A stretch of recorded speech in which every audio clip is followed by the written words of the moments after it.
The garden's very much about the recovery process. It's the contrast between stroke, which happens really fast, and recovery, which can take a long, long time. Being outside in nature, reconnecting with the ground, with the earth, after the very disconnecting experience of stroke that I experienced as a stroke survivor myself. And sort of when I was thinking about designing the garden, I kept being drawn to these images in my mind of trees weathering the storm in really exposed environments where they kind of had to fight against the elements.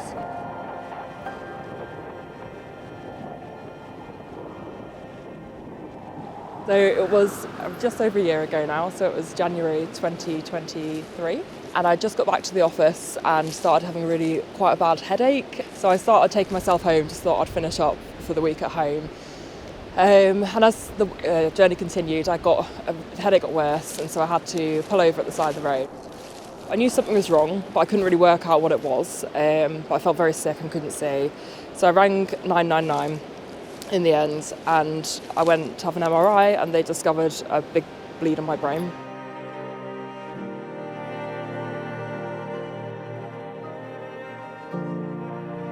They told my mum and my housemate, who were both there, that it was really unlikely that I was going to survive the surgery. So that's really difficult for me to hear now. It's really, really hard for me to even think about that. Everyone that I loved gathered at the hospital, like my best friends, my family, and they all waited there. And I survived the surgery, and that was really, really amazing. And I'm so grateful forever to Salford for doing that. Being 27 when it happened was really difficult, and sharing that with my family and friends, it was such a shock for them as well, I think.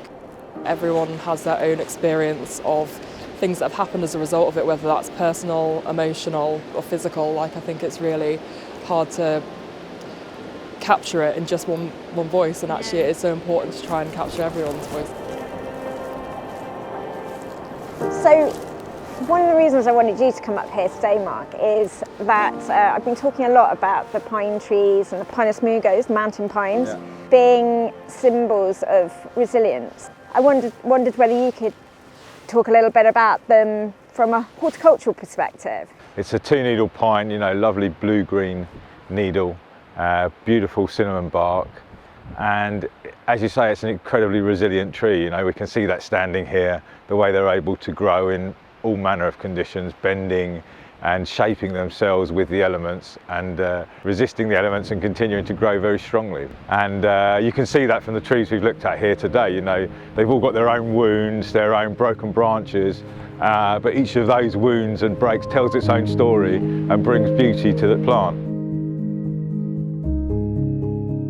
So I think one of the core messages I want the garden to bring across is this idea that recovery is slow, it takes time, it's personal, which is why there are these winding paths and these spaces to rest, and there isn't a single journey through the garden. It's up to you as the visitor to choose your own way through it, and that was really important. I didn't just want there to be this one place that was like the kind of ultimate destination, because that's not the experience of recovering from stroke. There isn't this kind of end point where you're better. It's something that profoundly changes you. And the idea of the water ebbing and flowing, I think, is also another idea of the process of recovery not being this straightforward.